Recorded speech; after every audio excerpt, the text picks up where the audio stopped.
नमस्कार, नेशन 24 में आपका स्वागत है। मैं नेहा सिंह। दिल्ली से पटना आए बीजेपी के राष्ट्रीय प्रवक्ता संदीप पात्रा ने होटल चाणक्य में संवाददाताओं को संबोधित करते हुए कहा कि चुनाव नीतीश जी वर्सेस नॉन है। नीतीश जी तो नजर आ रहे, लेकिन उनके विरुद्ध कोई है ही नहीं। ये चुनाव विकास बनाम जेल है, ये चुनाव विकास वर्सेस जेल है। यहाँ भाई भाई की लड़ाई है। दिल्ली में मैं देख रहा हूँ, फिर पार्टी में भाई बहन के बीच अनबन है, यहाँ दो भाइयों के बीच फिर अनियंत्रणता की स्थिति है, परिवार में बंटवारों की स्थिति बनी रही है। कमल जो चाहे तीर अपार मतों से जीत मिलेगी। लालटेन में ना तो तेज है ना प्रताप है। रघुवंश बाबू हमारे बीच नहीं रहे। अब उन्हें पार्टी से संदर्भ से ऊपर देखते हुए उनकी अंतिम चिट्ठी बड़ी मार्मिक थी। उनकी इस चिट्ठी में के जवाब से तेज प्रताप ने समुंदर में से एक लोटा पानी निकालकर जवाब दिया था। उसी एक लोटा पानी से आरजेडी का तर्पण होगा। राजद के बेरोजगारी ऐप पर भाजपा के राष्ट्रीय प्रवक्ता संदीप पात्रा ने तीखा हमला बोला है। संदीप पात्रा ने कहा कि जब आरजेडी के पास मौका था तब तो कुछ किया नहीं, जब अप्लाई करना था तब तो किया नहीं, अब ऐप बना रहे हैं। दोनों भाई अपने परिवार से पूछ रहे हैं, अगर उनका परिवार भ्रष्टाचार बंद कर देता तो उसी से बिहार कितना आगे निकल गया होता। देखिए, नीतीश कुमार जी हमारे सीएम कैंडिडेट हैं, प्रधानमंत्री कह रहे हैं इस पे, उसके बाद भी आपको कोई संदेह है क्या? सर ये बताइए कि आपने कहा कि बिहार में जो भी विकास हुआ है, आपने काफी विकास की चर्चा की थी, तो ये केवल बीजेपी को ही दिखता है, चिराग पासवान को ऐसा विकास नहीं दिखाई देता बिहार में? नहीं, देखिए, मैंने कहा मैं प्रवक्ता हूँ पार्लियामेंट्री। अब देखिए, किसको क्या दिख रहा है इस पर मैं कैसे जानूं? मेरे को क्या दिख रहा है मैं तो बता रहा हूं कि मेरे को ये सब दिखा है, बढ़िया बढ़िया काम मैंने बताया है।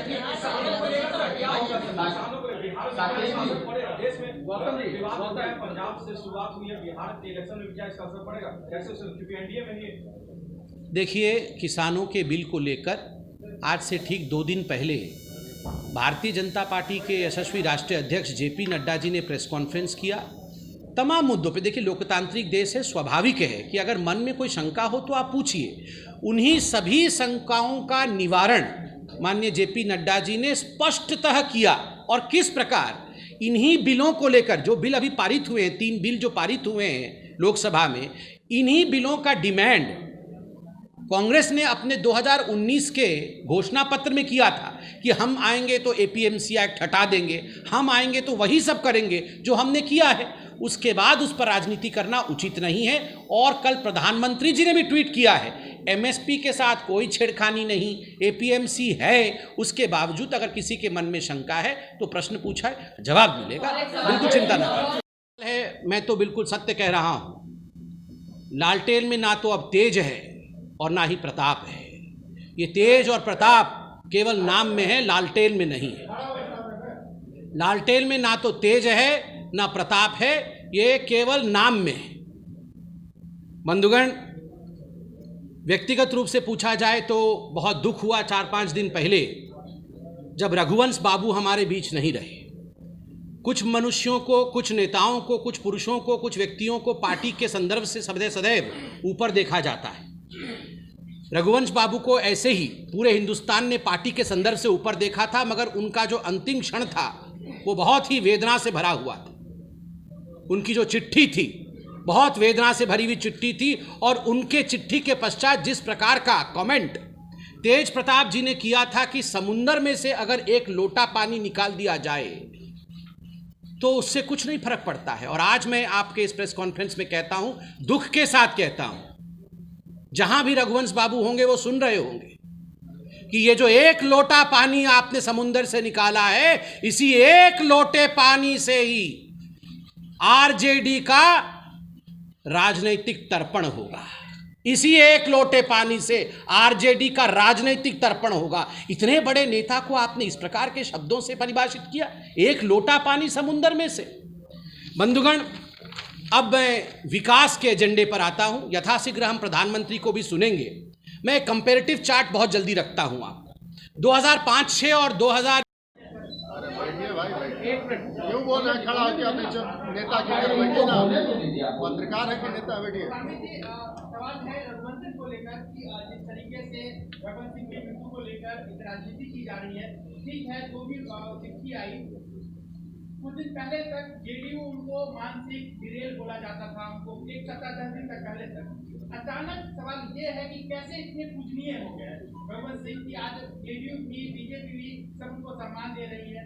क्या केवल राजपूत वोट बैंक को लेकर तो नहीं इस तरह की राजनीति हो रही है? देखिए, भारत का और बिहार की संस्कृति है, जो व्यक्ति हमारे बीच में नहीं है, चाहे वो हमारे मत का हो चाहे वो हमारे मत का नहीं हो, उनकी आत्मा का सम्मान करना, उनके लिए प्रार्थना करना, ये हम सब का, ये इस धरती की खुशबू है साहब।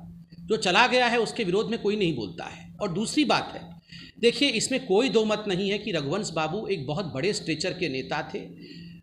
बहुत वर्षों तक जिस प्रकार की राजनीति उन्होंने किया है, पूरा हिंदुस्तान ने उनकी राजनीति को देखा है। उनके लिए और जिस पार्टी से वे जुड़े थे, जिस पार्टी के लिए उन्होंने अपने शरीर का कण कण और अपने जीवन का क्षण क्षण दे दिया, उस पार्टी के अगर एक नेता कह दे कि ये कौन थे, ये तो केवल एक लोटा भर पानी था, समुंदर से एक लोटा पानी चला गया तो क्या फर्क पड़ता है, इससे किसी पार्टी नहीं पूरे मानव मात्र को फर्क पड़ता है।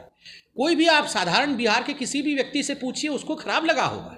हमारी मतभेद हो सकते हैं, मनभेद नहीं है, मगर किसी के लिए इस प्रकार से कह देना कि इसका वजूद नहीं था, और इसीलिए मैंने कहा कि इस प्रकार की ओछी राजनीति कभी नहीं होनी चाहिए, खास करके जो व्यक्ति चला गया हो उसके लिए। अनाउंसमेंट है, प्रधानमंत्री जी ने दरभंगा में एम्स की अनाउंसमेंट करके ये दरभंगा की जनता और बिहार की जनता के लिए एक बहुत बड़ी सौगात है। यह एम्स 750 बेड का होगा और लगभग उसमें 1360 करोड़ रुपए खर्च होने वाले हैं। मोदी सरकार ने ठीक उसी प्रकार, जिस प्रकार कोरोना बीमारी का भी पूरे विश्व में प्रकोप चल रहा है, स्वास्थ्य मंत्री भी बैठे हैं, बिहटा एवं मुजफ्फरपुर में डीआरडीओ द्वारा 500 बेड के अस्पताल का निर्माण कराया है। ये अपने आप में जो सजगता है मोदी सरकार की, इस सजगता को दर्शाता है। बंधुगण, ये जो चुनाव आने वाला है, ये बहुत महत्वपूर्ण चुनाव है। ये चुनाव, जैसे मैंने कहा, विकास वर्सेस युवराजों के बीच में है, और इसमें कोई संदेह नहीं है कि अपने आप में यह एक पथ प्रदर्शक चुनाव होगा, अपने आप में एक रिकॉर्ड ब्रेकिंग चुनाव होगा, और रिकॉर्ड मतों के साथ जो राजग की सरकार है वो बनेगी, एनडीए की सरकार बनेगी, सुशासन की सरकार बनेगी। बंधुगण, अभी हिंदुस्तान में हमने चीन को भी लेकर कई प्रकार के बयान देखे हैं। मैं आज भाजपा के प्रवक्ता के नाते नहीं, एक नागरिक के रूप में मैं आपसे पूछना चाहता हूं, और आपके माध्यम से बिहार और हिंदुस्तान की जनता से पूछना चाहता हूं। जब हमारे जाबाज सिपाही चीन के सिपाहियों को जवाब दे रहे हैं, 20 हमारे सैनिक शहादत को प्राप्त हो गए, उनकी चिताएं भी ठंडी नहीं हुई, किंतु राहुल गांधी और कांग्रेस पार्टी जिस प्रकार से इन विषयों को लेकर राजनीति कर रहे हैं, हिंदुस्तान को सरेंडर बता रहे हैं, हिंदुस्तान के प्रधानमंत्री को डरा हुआ छिपा हुआ बता रहे हैं, आप बताइए क्या इन विषयों पर राजनीति होनी चाहिए? जब आदरणीय रक्षा मंत्री राजनाथ सिंह जी सदन के पटल पर विषयों को पूरे हिंदुस्तान के साथ,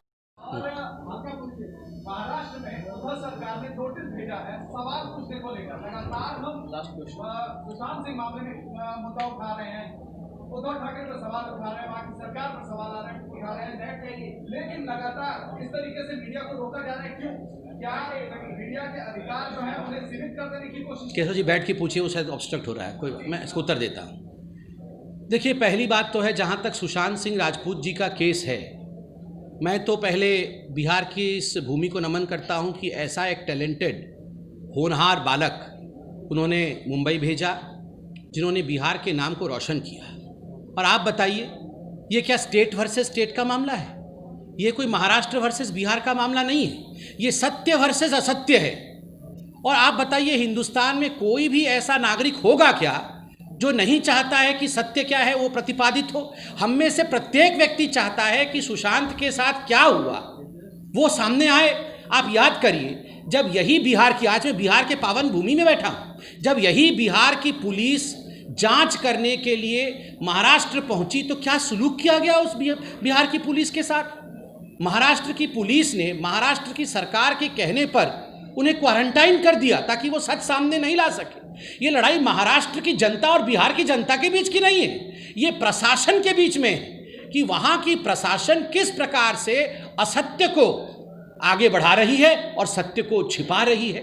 और पूरा विषय सुप्रीम कोर्ट में गया। सुप्रीम कोर्ट ने क्या कहा? सुप्रीम कोर्ट ने कहा जिस प्रकार का व्यवहार बिहार की पुलिस के साथ महाराष्ट्र की पुलिस ने किया ये न्यायोचित नहीं है, ये नहीं करना था, सीबीआई के हाथ में सौंप दिया।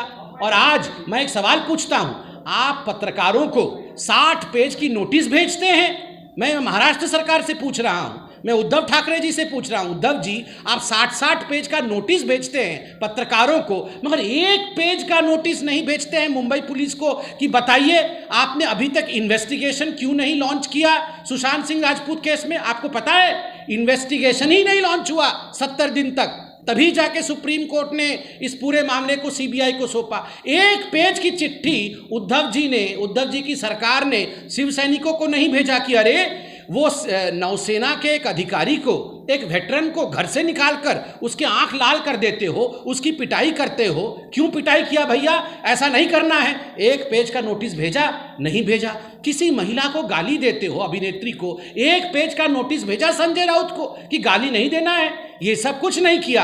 मगर सुशांत सिंह राजपूत की सच्चाई सामने ना आ जाए इसके लिए सारा गाली गलोच और जो लोग सच्चाई लाना चाहते हैं उनको नोटिस भेजा जा रहा है। हम तो ये सवाल पूछ रहे हैं आज पटना से, ऐसा क्या छुपा रखा है भैया जो आप नहीं चाहते हैं कि सच्चाई सामने? ऐसा क्या हुआ है?